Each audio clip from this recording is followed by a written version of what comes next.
So the first claim is that the German scholar Walter Bauer, his book Heresy and Orthodoxy in Earliest Christianity, that's the name of the book, Heresy and Orthodoxy in Earliest Christianity, was the most important book on the history of early Christianity to appear in the 20th century. A big claim. Yeah. Most important book on Christianity. Right. That is a big claim. Right. On the history of Christianity. Right. Yeah. The argument made by Bauer is incisive and authoritative, made by a master of all the surviving early Christian literature. Wow. Okay. Going back to the sources. Yeah. Ad Fontes.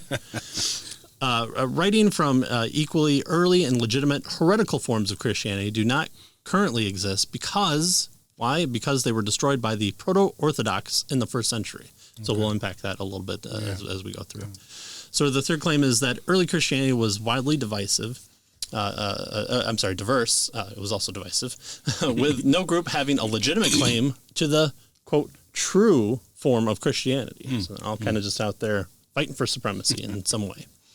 Fourth, you can never rely on the witnesses to write an unbiased account of the past. The New Testament is unified because the winning Orthodox party got to choose what was in its canon. So kind of the might makes right. History is written by the victors, et cetera, et cetera. Yeah.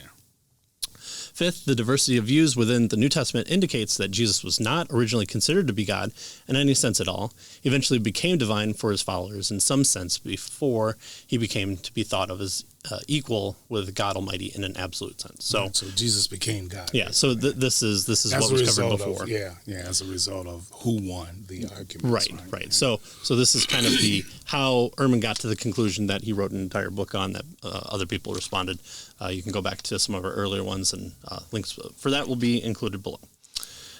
So then the sixth claim is that second and third century Orthodox leaders, so the people that kind of won out, were innovators rather than guardians of tradition. So they kind of created it. Right. They're creating what is now known as orthodoxy. So they kind of coalesced all the things that they wanted to for Christianity to teach. The stuff that they liked. Yeah. Right? There was a bunch of stuff out there. They grabbed, picked, and chose what they wanted, and that became Christianity. Everything together so that we fight about it today, and we can say that the Bible is authoritative and doesn't contradict each other because they did such a good job, and so we're the apologists of them.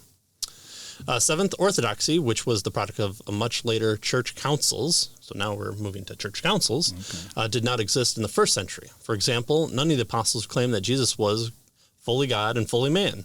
They didn't say those words, that you can't find them saying that in the New Testament whatsoever. Yeah. Or that he was begotten, not made, of one substance with the Father, as the 4th century Nicene Creed maintained.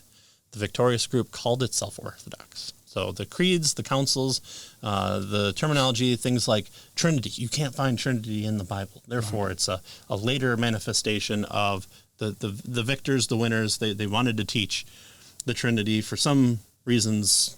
Or at least you can't find the word Trinity in the Bible. That's true. That's true.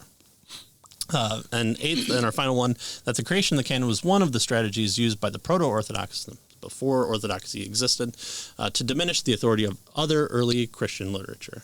So there are all these other hidden books of the Bible found, and we reach into the tome and pull out this thing called the Didache, and what does it say?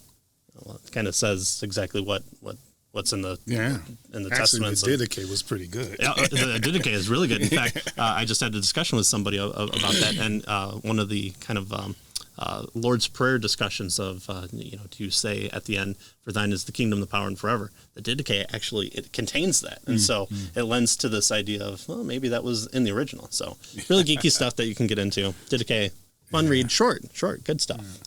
And so those are the 8 topics that we'll kind of be covering. We'll probably split on 4 and 4, or depending on how far we get. How far we get, as always. Yeah. Good. Yeah, so he starts off this chapter by talking about the power of cherished beliefs. He says that sometimes people want something to be true so badly that they believe in it, even though the facts point in an opposite direction. Right? So they really want it, right? And so they, regardless of the facts, they really want it, so they believe it. Mm-hmm. He says they say at times Bart Ehrman treats people who believe in the Bible as if they were small children who wanted to hold on to the magic of the stories they grew up hearing in Sunday school. believe even when the historical evidence doesn't back up their belief, right? So he suggests that those who have confidence in the Bible are simply sticking their heads in the sand right. and are not really considering the evidence, or at least not objectively considering the evidence, right? So we never made it out of Sunday school. We're all going, Jesus, right. for every answer. That's right. Every answer is, the same. Right. So when it comes to the origins of historic Christianity, Ehrman believes that in the first century there was no such thing as Christianity in the singular sense. There's no kind of overarching, there's our basic understanding, and there are secondary, tertiary disagreements, which, lo and behold, we kind of have today. And so it's improper for us to kind of argue for this pie-in-the-sky type monolith of Christianity that we can point back to and say, we're divergent from it. So, that it lends to all sorts of implications from there if there are these different Christianities. Yeah. So no such thing as Christianity, in the singular sense. That's an amazing claim. Yeah. Right. And so we'll see if that holds to his historicity. Yeah. So there's no such thing as this Christianity as being coherent. It's a widely agreed upon set of beliefs, but only Christianities in the plural sense. Right. So all that existed were different versions of Christianity that claimed to be true with equal legitimacy.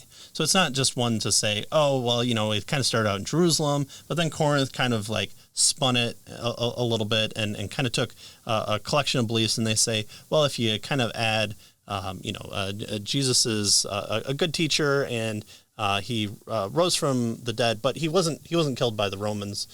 Because he didn't exist in bodily form, then that's the Corinth version of Jesus. It's the Corinth Christianity. He got married and had children, So when he talks about Christianities, he's talking about various versions or interpretations or ideas of what Christianity was and who Jesus was. Right? And he's saying that this was at the beginning, so it wasn't just a response to a heresy that came in or a later development. This was smack dab right at the beginning. And according to Ehrman, who later became what later became the traditional version of Christianity, now known as Orthodoxy. So it's kind of the Orthodoxy wasn't at the beginning. It fought and clamored, and whatever existed, the dust settled. That became Orthodoxy. So Orthodoxy again is this winner take all. Yeah. This understanding of the basics of Christianity. It was simply the particular form of the earliest Christianity that happened to win the political power struggle in the 2nd through the 4th centuries of the Christian era.